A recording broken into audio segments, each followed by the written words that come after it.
So here we are in another week of October. Of course, I had to go with some more spooky adjacent figures. Had some great pieces to show you guys this week, as well as some interesting new channel developments and updates. So let's get right into it.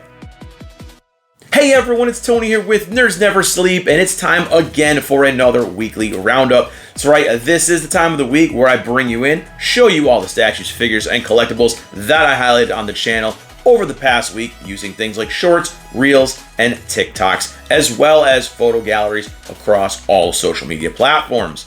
Now, this week I had some absolute bangers to show you guys, and one in particular that I was so damn excited to have finally gotten a couple weeks ago when I went to Granite State Comic-Con. So as you notice, I do have one figure less again this week. But I'm going to go ahead and I'm going to just get right into the pieces that I did show off this week, because again, these were some pretty awesome pieces. So to start off the week, sitting here on a little K-Cup is the Villain Miku Noodle Stopper. Now to me, it's more like a Demon Miku or a Devil Miku or a Monster Miku, but I guess just generalizing and calling her a Villain Miku does just fine. I absolutely love this noodle stopper, and I'm someone who has a very big love-hate with noodle stoppers because they are sometimes a pain in the butt to display. Well, this Miku is one I definitely want to see more figures of in just this costume in general, because it is absolutely amazing. And a lot of people do talk about the face being a little derpy on her, but I actually like the different take on the face. I think it came out absolutely fantastic. And it's not often I say this about noodle stoppers, but she is one I highly, highly recommend everyone checking out. Now for Twin Tuesday, I went for something that sometimes gets some love when I post her, sometimes doesn't. It's one of those kind of iffy ones based off the costume alone. This is, of course, the companion piece to the Rem I showed in my previous roundup with the Monster Motions Ram or Ram, whatever, again, however you guys want to pronounce her name. I've done it both ways myself. This is kind of a succubus take on the character, and I only say it's the succubus really because she has the little wings on her head, much like Morrigan and Lilith and stuff from Darkstalkers. So people call her the vampire one, things like that, and it's fine. Use your discretion. But just because of the little wings on her head, I call her the succubus/vampire Ram. Absolutely love this one. I love this duo of her and Rem together. They look phenomenal. Personally, I think the Rem actually looks way nicer, but it also does not get the views that the Ram does. So maybe people think Ram is the best girl now. I don't know. But when I look at my analytics and I see she's got over 1,000 views and Rem, who's best girl, only has like 10 views. Something's going on there. Maybe the tide is turning in Ram's favor. So I really like this one. The only thing I wish about the duo, not just the figure itself, is that their bases were connecting, so you could put them together a lot easier. But each one has their own individual styled base. So she's on some stairs, and Rem is on kind of like some ground, just like dirt. So I love everything about it. I think the skirt looks great, kind of the way it's like almost like a dragon scale skirt. Looks really, really fantastic. And just like with the Rem, I do highly recommend picking this one up as well. And for Waifu Wednesday, I went with what is possibly my least favorite in the Kotobuki Ohora Bishoujo line, with the Michael Myers Bishoujo, which I have dubbed the Michelle Myers statue. And again, there's no real negative to say about the piece in general. It's just that honestly, there's not really much dynamic thing to the character of Michael Myers. And when you take the mask that you can put it wherever you want, you know, when you take this mask off the character, doesn't really do much for you anymore. It's just someone in overalls with a machete or a butcher knife. And to me, this one is definitely the least dynamic, the least kind of fun and eye-catching out of all of the horror bishoujo. And it's not really making a dig at the figure itself. I've had people come at me for saying how it's kind of bland, it's kind of boring. It's nothing against this. This is an amazingly well done piece, but it's just the character is so damn boring. There's really nothing crazy about it. If you were to just remove the knife, which you can, and just show from the waist up, you got a girl with kind of glazed over eyes with a jumpsuit kind of being unzipped. You probably wouldn't know it was Michael Myers. But if you did have the option, like with Leatherface, to put the mask on her, you'd get it. It wouldn't look as cool probably, but you would have the aspect of the mask on the character's face. Like I said, they did that with one of their Leatherfaces previously, and I thought it was a cool option to have. I don't display mine with the Leatherface mask on, but it's cool to have the option.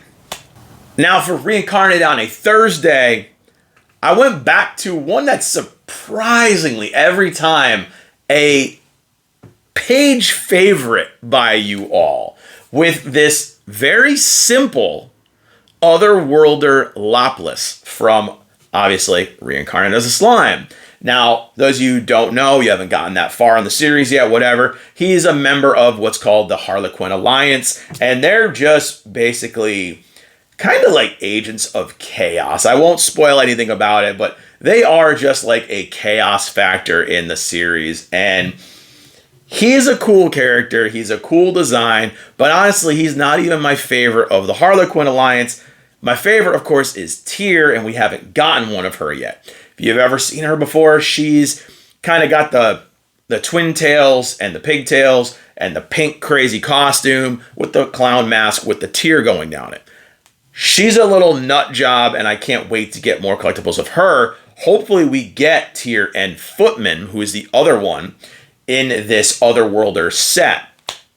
All in all, he's a very simplistic design, looks great, kind of having a casual air about him where he's kind of got the hand like, whatever, But every time I post a new clip of this guy, y'all seem to love him. I don't know if it's something with the clown aspect, with just the creepy way he kind of looks, or what it is, but I love showing him off to you guys. I wish there was more figures of him, but I'm glad that everyone does engage with him as much as they do, because maybe that'll help get the message out that we need more figures of the villains of Reincarnated the Slime, because there are some really good ones. We don't need 8,000 Rimarus and 8,000 Millims. Like, give us some more variety. I say that with all the series as well. But the popular characters make that money. And then I ended out the week with Figure Friday, and I could not wait to get this one out of the box.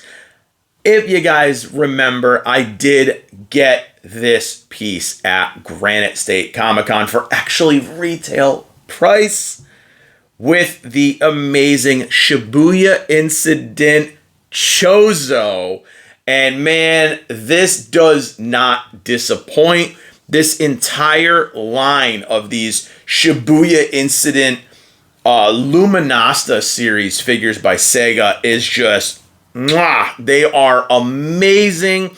I cannot stress enough the quality in these things. Even with these big bases that kind of, as you can see, this is two different pieces. This base actually goes together to give it more of a dynamic effect, lifting up, kind of like he's using his powers. It's elevating the ground underneath his feet. It's so damn badass. The pose, everything about this is a killer, and it's crazy to see that this is just a basic prize figure. I mean, it is a little bit of an elevated prize figure because the price point is around $8. So it's not your typical $25. But you definitely get what you're paying for with this. And he's on par with like a Kuji figure, as well as the rest of this line that I've shown you guys in the past. These things are phenomenal. They create kind of little scenes from the show, battle scenes, things like that. And it just has the 2 characters or 3 characters sometimes where you can display them in different kind of areas on your shelf where they look like they're kind of going at it with each other. And this thing does not disappoint.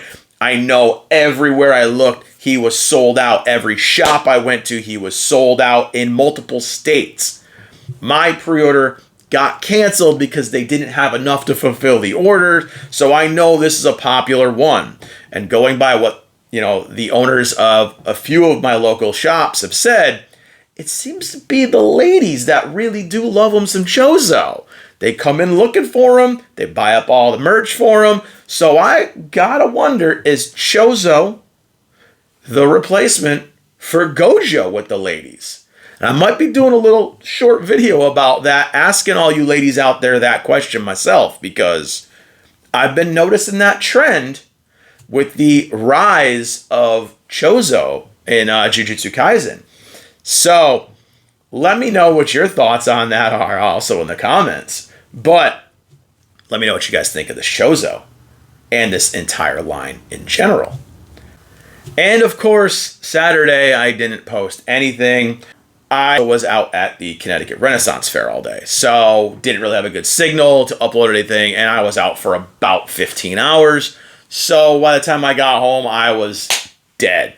So these are all the pieces, of course, that I highlighted this week. And usually what I do is I give a favorite high-end and a favorite low-end figure if I have multiple tiers of figures on the channel that week. So, of course, we had one higher-end piece with the Michael or Michelle Myers by Kotobukiya. So she is going to default to my statue or figure of choice for the higher-end stuff. And as far as the lower-end stuff, you guys know, just from my hype level, of what I'm going to pick for my favorite this week. And of course, it's the boy CHOSO.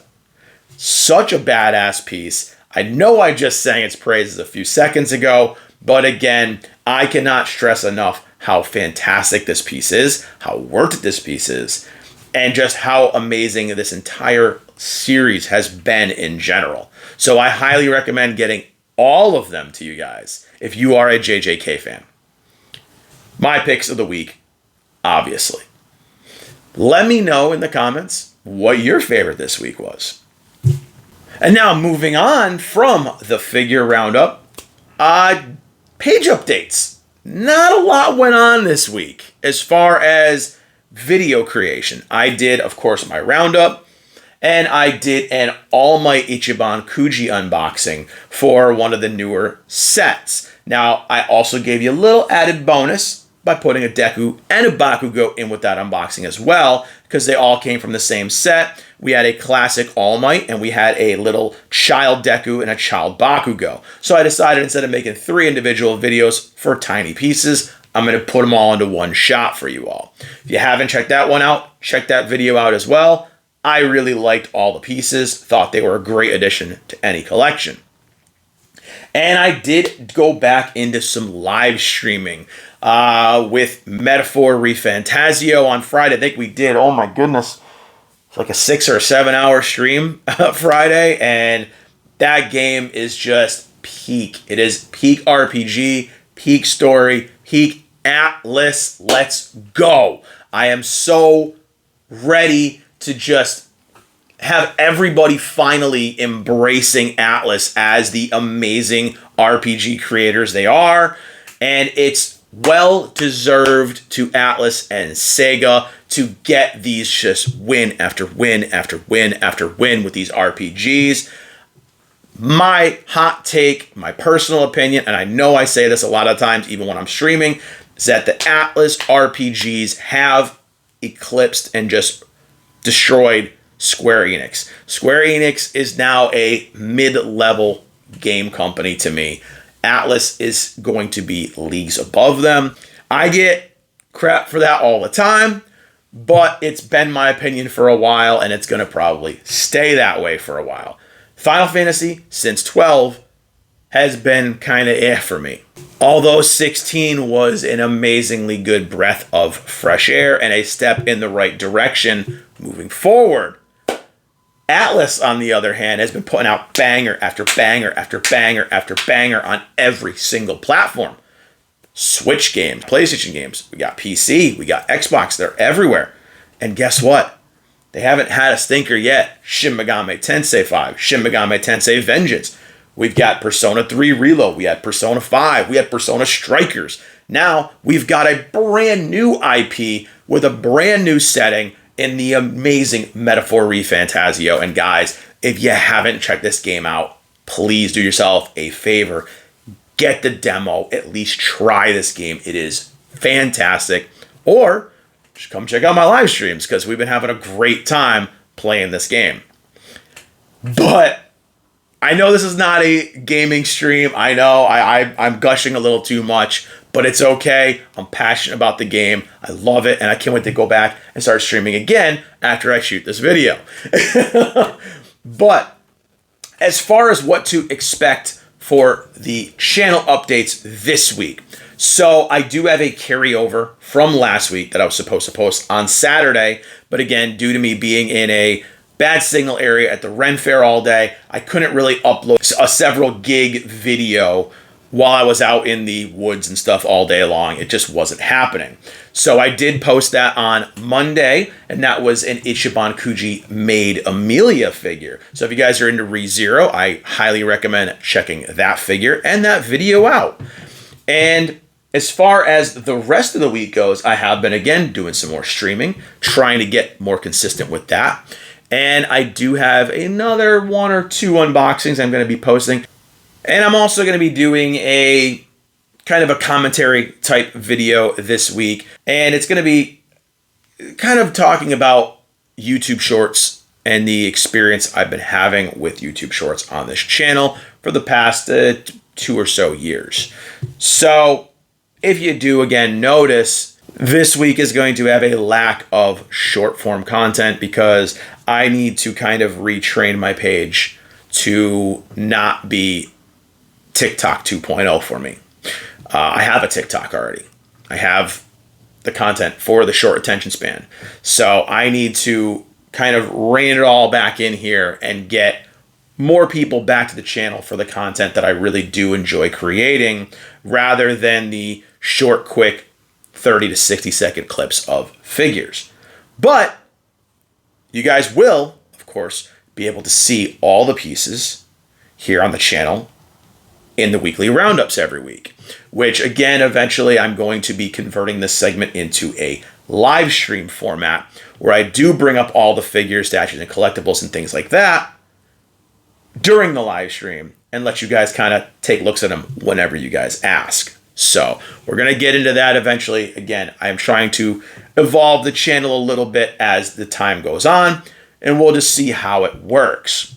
But that's going to be it for the channel updates. I know, again, I went a little bit longer than I wanted to, but there were some things I had to kind of get out there for those of you who do stick around for the entirety of these videos.